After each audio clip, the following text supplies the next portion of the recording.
Yo, what it is, everybody? Thanks for tuning back into another episode here on the Speedbug channel.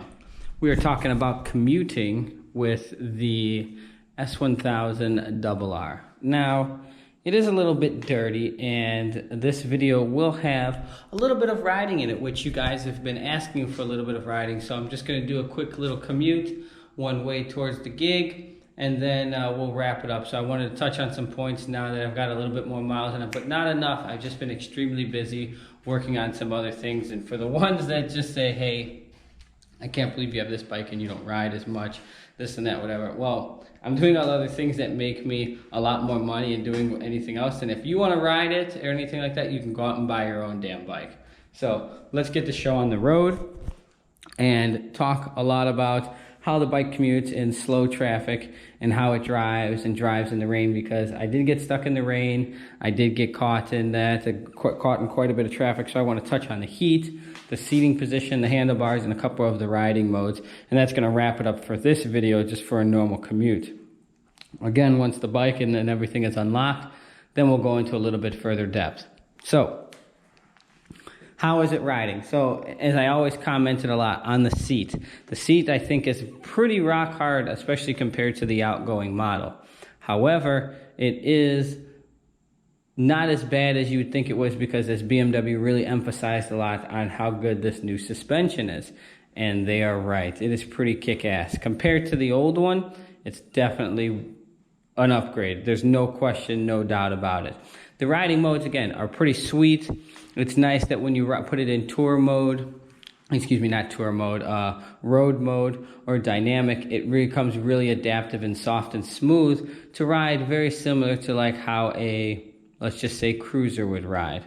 So it allows you to really get up and ride very comfortably and ride the bike, and it's not going to beat you up as far as the stiffness of the suspension. When you come down, the front shocks break, the rear shocks break, everything else under the sun. It's really nice. The compression, the rebound is flawless. So when you're in those softer modes and stuff like that, the rear seat is nowhere near as bad, because the suspension really takes care of a lot of the bad bumps that the seat would not absorb like it would absorb on the GSXR or the old BMW. As far as commuting in the rain and the wet, the Metzler tires, they're not the greatest for the rain, but they did an okay job considering the fact that they are new. It's not the tire that I would really trust for the rain or anything like that, you know, like a Super Corsa or anything like that, but it'll get you by. But it's definitely not the tire you want to ride due to how soft it is and stuff like that. When the tire does get cold, it not only does become a little bit slicker, but it doesn't have the waterways and the passages to dissipate the water as more of like a GT or a street tire would. But it did okay. The tech and everything like that still is pretty much flawless. I did want to comment on that, linking your phone and your Sena and stuff to the helmet. It does seem to be that the Bluetooth transmitter that's in the bike, I do have an iPhone 10. It does seem that the transmitter is a little bit weak in the bike, because it does stream first to the motorcycle, and then the motorcycle then streams it back out to your Bluetooth helmet or your Bluetooth headphones. But when it's in range, you have to kind of keep it in your pocket or somewhere, you know, closer to the front of the bike. I would assume somewhere by the ECU or by the screen where all of the controllers are or something like that. Then it tends to be okay. But if you tend to hide it in your pocket and stuff like that, it tends to want to jump in and out and skip. Who knows, that may be fixed with an update or something like that. But when it's working, it works perfectly fine. As far as communicating the bike, you can definitely, as far as commuting, the bike is definitely a little bit, even though the bike is slimmer and narrower, but the foot position for the pegs, they're definitely a little bit farther out. I don't have big feet, but for the individuals that do have big feet, I know they can appreciate this, because the shifter is now a little bit further, where it wouldn't necessarily be so much on their fronter part of their their foot. Now it's actually more towards the nose of the foot. Sucks for guys with smaller feet, but great for guys with bigger feet. So again, there's a compromise here. The riding position, I really want to touch on the riding position and commuting with this, because BMW did emphasize on not using the traditional style clip-ons with the motorcycle. I really do like that how the motorcycle itself is thinner. That is fantastic. It is great. It feels great and rides great. But the handlebars are definitely wider, more wider in the same position, more so like a Ducati. So they're definitely wider than the outgoing model. And it definitely helps you with your riding position. I've ridden it for about an hour straight. Now it's about the longest time I've ridden it consecutive, and it doesn't really hurt your hands or anything like that. The riding position is very comfortable, and they emphasized a lot on the comfort on that, and I really think they did nail it. The riding position is good enough when you want to be aggressive and hug around the tank, but still good enough when you want to just ride around and commute. Because again, like I said, a lot of these motorcycles and stuff that these people buy, kids, adults, crotch rockets, whatever, they spend a lot of time on the streets and every now and then go to the racetrack. But again, they're still inspired and built on the racetrack and then brought to the street. So when you get them and buy them from the dealer, you're kind of doing the ass backward things, as we all do. But when it wants to get down and dirty and do some shit on the racetrack, it can get down and do it. Another thing that I want to touch on is the gas mileage. The gas mileage seems to be so far so good, but again, because my bike is still locked, I don't have enough miles on it to go to the dealer. The gas mileage is pretty good. I've been getting about 40 miles per gallon.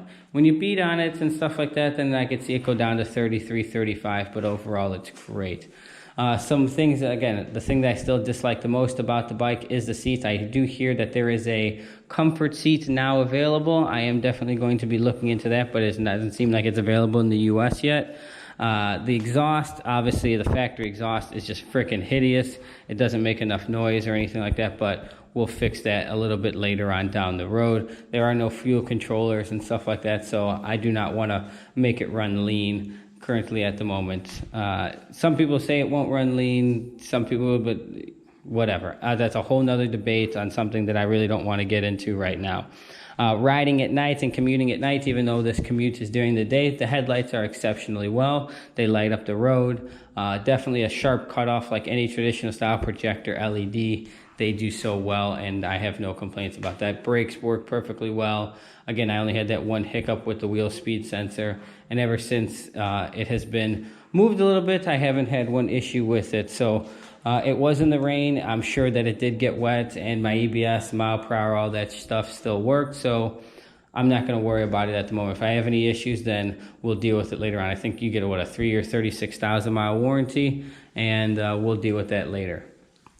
So just for a quick commute, do I think the bike is a good commuter and stuff like that when it's in road or dynamic mode? Absolutely. But when you put this joker in race mode, it definitely, you know, it's tough and it's rough like a Ducati. But the Ducati, I tell you this, when I rode that and owned that bike, meaning the V4 for the ones that don't know, it's way too rough for the streets. Even with the adjustable suspension, the riding position, the seat position, the foot pegs, everything just wasn't.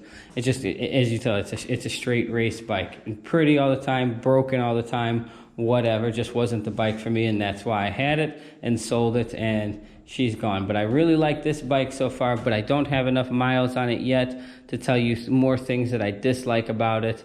But I do have a decent amount of miles on it to tell you some things that I do like about it. So make sure you guys stay tuned for some more episodes and more things like that. And as I put more miles definitely on this bike, we're really going to actually figure out some of its faults and some of its flaws, like that hideous damn tail section.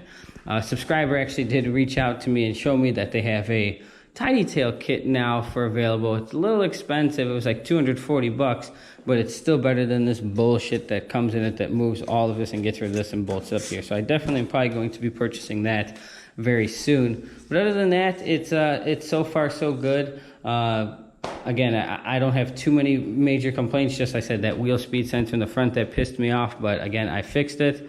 Nothing's an issue with it, and eventually, soon enough, when things start to come out and companies start making things for these bikes with the prototypes and stuff like that, we will definitely be modding it. But in the meantime, shit ain't broken. It works perfectly fine. Let's not break it. Let's keep it working, and we'll keep riding it. I am very excited to get this thing unlocked.